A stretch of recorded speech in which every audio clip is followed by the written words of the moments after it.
I was born in Guadalajara, Jalisco in 1977. Then I was moved to South Baja, La Paz, after the divorce of my parents. Growing up in a little town and being the daughter of a divorced woman, I always felt sense of done something bad just because she was divorced. It had like a bad reputation, I guess. I always had this sense of feeling ashamed somehow. I didn't really understand why, but I never kind of went deeper in my mind why I was ashamed, why I feel like that I did something wrong. I left Constitucion in 1996, right after I graduated from high school. I moved to the capital to study. That was what my mom said that I need to have a bachelor. I got into the career called international business. That career is pretty much like is international. So my main focus was to speak English, to communicate with the American people, because Baja is full of them. And they are the people that had the money. They are the people that own hotels and restaurants and stuff. So when I finished the career, I was working for the government where they do the passports. And I had my own money. So I was not struggling with the money. I used to go to restaurants and stuff. So one of these days that I go in a restaurant, I saw this couple and I believe they invited me to sit down with them or something, or we chat and they wanted someone to help them to get to know Baja, La Paz. And so the lady, she shared her information and she said, if you ever wanted to come to United States, we have two kids that you can help us with and you can just enjoy coming to the States. But I kept that information. I didn't reach out to them right away and I prayed about it. I waited for I don't know a year or a year and a half because I didn't know these people. And even though she said to live with them and to just help them with a 4-year-old and an 8-year-old girl, I didn't know these people. So right after when I got my degree and I handed the degree to my mom, I feel like I was free from whatever kept me in Baja. I saw this family information as my exit to a better life. I remember I contacted them by phone and I said, in October I can come and will you go and pick me up in the airport or will you help me with the transportation or the airplane or something? And she said, no, you just fly over here. You will fly to LA. You already have the address, so you will get a little bus, like a shuttle, it's called, and you will tell them to bring you here and then you will be here at home. So I borrow enough money to pay a round trip. I told my mom if something goes wrong, I can just take the plane and come back. And to me, I believe I didn't have another choice. I was not making enough money being in the government and having the education that I had. It was just like, this has to be my future.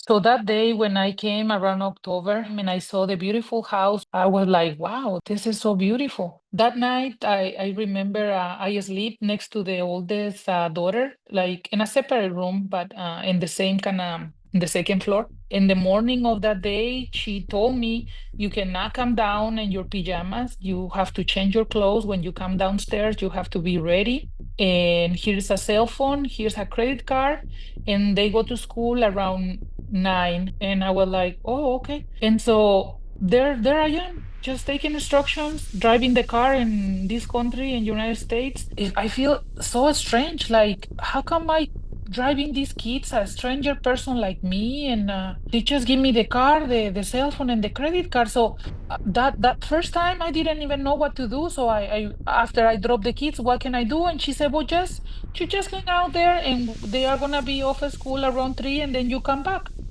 So I had the girls with me that day. We came back and I cooked for the kids and then we took a shower and by 7 we were in bed. And so the next day was get up at 6, do the same thing.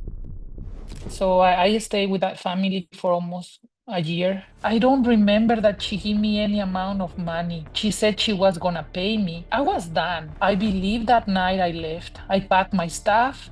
I never saw her for the money. She never paid me. She didn't do what she promised. But the only thing that I cannot keep in my mind to feel less used is, well, I had food and I had a bed and I had a roof. I contact my friend in Vancouver, and she is the one that shared the information about the college.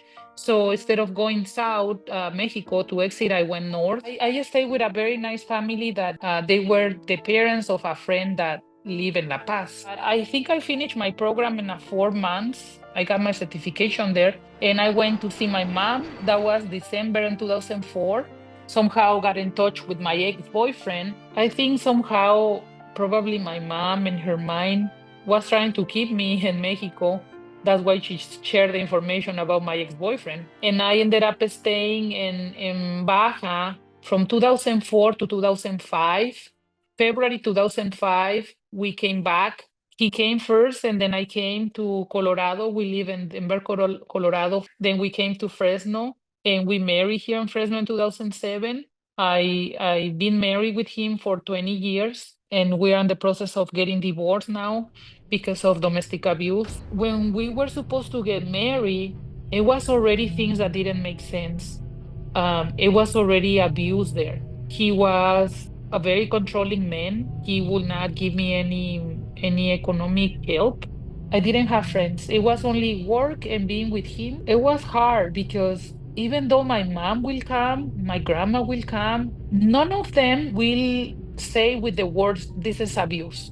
I guess in our own culture, in our own family, that's what we do. Women's work, take care of kids, take care of the house. I had my second daughter in 2011, and things were getting hard because economy was not what it was before, and he needed me to work.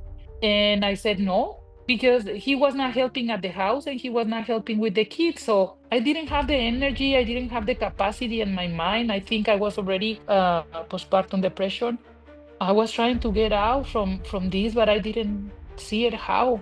I didn't want my kids to be there with him, and without me, something might happen to them. So I just keep waiting and waiting for the right time to get divorced. And when he hit me in 2022, that I didn't report it, I just got scared and I left the house for a couple of hours with my kids. I had a talk with my kids and I told them I was not happy with him. I didn't want to keep living that life. And so in 2023 is when I called 911.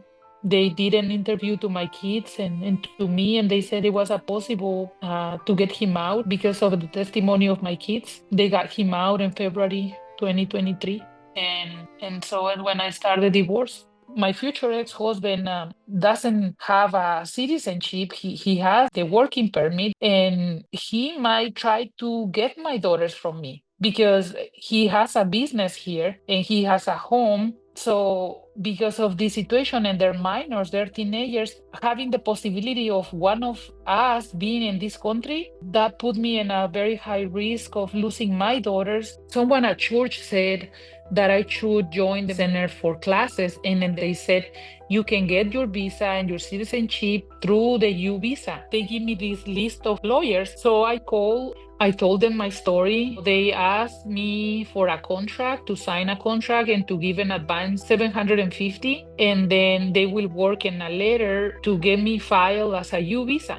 By the end of 3 months, I got a letter from them saying that based in the report that I only reported once, there was no U visa for me, and I owe them another 750. So I believe I ended up paying 1,500. I stopped doing anything and getting filed through the U visa. With the situation happening right now, I know my only chance can be either the humanitarian visa or getting married, but I won't do it for only papers and not having my daughters with me. I will put them at risk. So I'm here just praying and in limbo, and I want to stay here. I have work, I have study, I have done stuff that any citizen will do for the place that they want to live.